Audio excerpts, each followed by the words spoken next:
कार्यक्रम में सभी हमारे बड़े बुजुर्ग आए, खासतौर पर हमारी महिलाएं, आप सभी को नमस्कार। आज सबसे पहले मैं धन्यवाद देना चाहती हूँ और यूनियन कॉलेज जिसमें मुख्य रूप से और मेरे तमाम साथी जो काम कर रहे हैं, आपका बहुत बहुत शुक्रिया कि आपने इतना अच्छा कार्यक्रम उसका आयोजन कराया। साथ ही मंच पर उपस्थित दूर से चलकर आए सभी गणमान्य व्यक्ति, सुप्रीम कोर्ट के लॉयर्स हैं, हमारे देश के भारत जी हैं, हमारे बड़े और आपके सबसे ज्यादा काम आने वाले वकील साहब, वकील साहब, और जितने भी लोग इस लड़ाई से जुड़े हैं, मैं आप सभी का सरकार को धन्यवाद देती हूँ। आज ये जो कार्यक्रम हुआ, अब से कुछ महीनों पहले अक्टूबर में एक कार्यक्रम हुआ था, उसमें आपने मुझे भी बुलाया था, मुझे ये सौभाग्य प्राप्त हुआ था। मैं चेहरे साहब का नाम लेकर मुझे आपका की तैयारी से बहुत धन्यवाद। और खासतौर पर आपने जो आयोजन कराया और आपने एक बात कही कि शायद आपकी आवाज में मेरठ तक सीमित है, ऐसा नहीं है। यहाँ जितने भी लोग कड़ी कड़ी से हम लोग जुड़े, ऊपर से लेकर नीचे तक जब सब जुड़ेंगे और एक आवाज में काम करेंगे तो बहुत हमें चीज मिल सकती है। तो आपका रोल बड़ा है, छोटा नहीं है, आपका बहुत शुक्रिया। उस प्रोग्राम में जब आपकी समस्याओं से अवगत हुए, मैं नई सांसद बनी, आपने बीच में आने का मौका मिला, हमने उस आवाज को संसद में उठाने का काम किया। संसद भी अलग तरीका है चलने का, अब बोल नहीं पाए, लेकिन जैसा लोगों से गाइडेंस और जो आपकी समस्या थी उसको उठाने का काम किया। जवाब मिले, लेकिन जवाब ऐसे नहीं मिले जिससे आपकी हमारी समस्या हल हो सके। ये फॉरेस्ट राइट एक्ट 2006 में लागू किया गया था और जैसा वकील साहब लोग बता रहे थे कि कुछ गलतियां उस टाइम पे हुई है कि हम उस दौरान लागू नहीं करा पाए, उस तरीके से अपने अधिकार की लड़ाई नहीं लड़ पाए, जिससे आज हमें इस तरीके से परेशान न होना पड़ता। तो आज उन लड़ाइयों को आगे लेकर हमें और आपको चलना है और ये एक दिन की लड़ाई नहीं है, इसका मुझे एहसास हुआ, क्योंकि जिस तरीके से सरकार ने जवाब दिया तो उससे कुछ भी असर नहीं पड़ा, लेकिन हिम्मत नहीं आती। कई बार सरकार के पास ऐसी योजनाएं होती हैं जो वो बना देते हैं, लेकिन उनका लाभ उठाने के लिए आप लोगों को बड़ी मशक्कत और मेहनत करनी है। तो आप लोग भी इसमें आगे बढ़ेंगे और हम लोग भी कितनी बार वो महत्वाओं को दरकिनार करेंगे, हमें हिम्मत रखनी है, उम्मीद रखनी है और ये जो एकजुटता है इसको बनाकर रखना है। अभी हमारे बीच में मुझे बहुत अच्छा लगा जिस तरीके से एक फाइल बनाई गई, आपकी जितनी समस्याएं आसान हो जाता है जब काम, तो हमारे लिए उस पर ध्यान देना, उसकी पैरवी करना आसान हो जाता है। तो मैं धन्यवाद देना चाहती हूँ फिर से इस कार्यक्रम के आयोजकों का, जिन्होंने इतनी खूबसूरती से उस कार्यक्रम की तैयारी करी कि हम आपके समाधान के लिए आसानी से काम कर पाएंगे। हमारे बीच में रेणुनाथ की समस्या होती, वो बिल्कुल जोड़ने वाली और 2 साल से किसी व्यक्ति का अगर पता नहीं चल रहा है, उसके परिवार के लिए आप सब सोच नहीं सकते।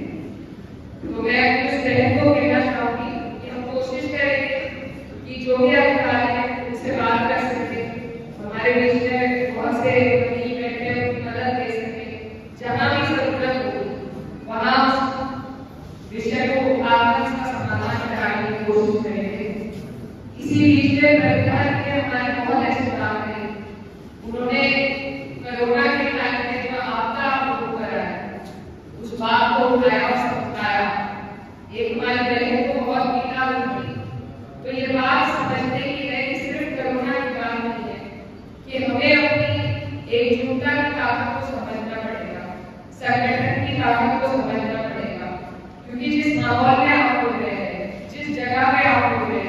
जंगल में आप लोग रहने का काम करते हैं। सरकार जगह को आपका निर्माण, आपको आपके अधिकार मिलेंगे। ऐसे में अगर आप लोग अलग अलग हो जाएंगे तो इसमें फायदा किसी का नहीं है, आपको आपके अधिकार नहीं मिल पाएंगे। तो न सिर्फ कोरोना के टाइम बल्कि आज भी और आगे की लड़ाई में जरूरी है कि हम एक दूसरे की ध्यान रख सकें, एक दूसरे का सहारा बन सकें, एकजुटता के साथ लड़ाई लड़ सकें। क्योंकि जो अधिकारी रहते हैं, अगर एक व्यक्ति आपके से उनके पास जाएगा तो उस गंभीरता से आपकी आवाज को नहीं सुना जाएगा। लेकिन अगर आप एक संगठन बनाकर उनके पास जाएंगे तो आपकी समस्या को सुना भी जाएगा और उसमें उम्मीद है कि कभी ना कभी अमल भी होगा। तो इसलिए मेरी आप लोगों से सभी से गुजारिश है कि ये बड़े बड़े लोग, सब पढ़े लिखे लोग जो दिल्ली से आकर आप लोगों के बीच में रह रहे, काम कर रहे हैं, आप लोगों को जोड़ रहे हैं, आप लोग इस लड़ाई को लड़े, एकजुट होकर एक दूसरे का सहारा बने, एक दूसरे का ढाल, तभी हम कोई भी लड़ाई ऐसी सरकारों से जीत पाएंगे। इसके साथ ही हमारी जो एक सोलर लाइट की समस्या थी, जो मेरी पार्टी से आपने बताया है, मैं उनसे बात करके कोशिश करेंगे। लेकिन फिर कई बार है आप लोगों को हिम्मत दिखानी होगी, जैसा कि आपने कहा, और आपके काम को कराने की पूरी कोशिश जो विचार करेंगे। आज जो हालात इस नियम को लागू कराने के जो 2006 का हमें ये दबाव मिला था राज्य सरकार से कि ये सिर्फ 6 जिलों में लागू हुआ है उत्तर प्रदेश के, जिसमें सहारनपुर नहीं आता। तो इसीलिए ये लड़ाई एक बार नहीं है, बार बार हमें अपनी बात आगे करनी पड़ेगी और बार बार करेंगे। इसमें अगर हमें कहीं से अगर हम कोई सहारा ले सकते हैं तो एक दूसरे का है। और दूसरा, अभी किसान आंदोलन जो हुआ था, सरकार ने बिल्कुल नकार दिया था उनकी मांगों को, लेकिन वो लोग अटूट रहे, अड़े रहे और अपनी बात को कर पाए।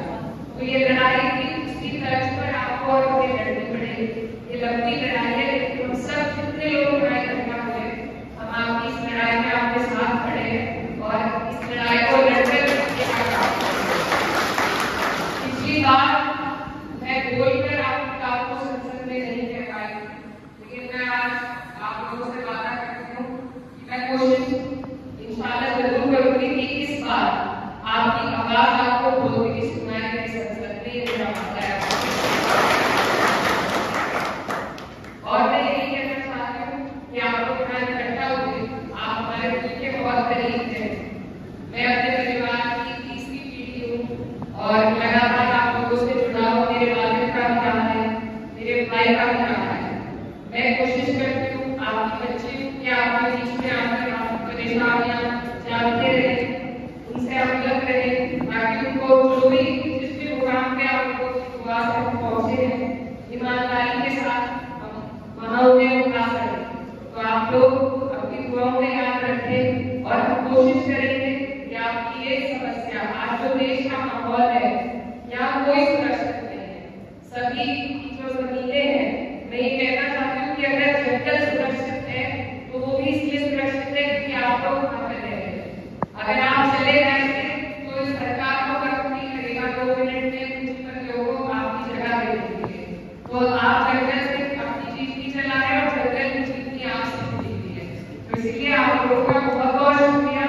आपको जहाँ हमारी जरूरत पड़ेगी हम लोग वहीं खड़े मिलेंगे, आपकी लड़ाई लड़ने के लिए आप बीच में रहेंगे। ये सभी लोग जो चलकर आए, सभी का हमसे धन्यवाद।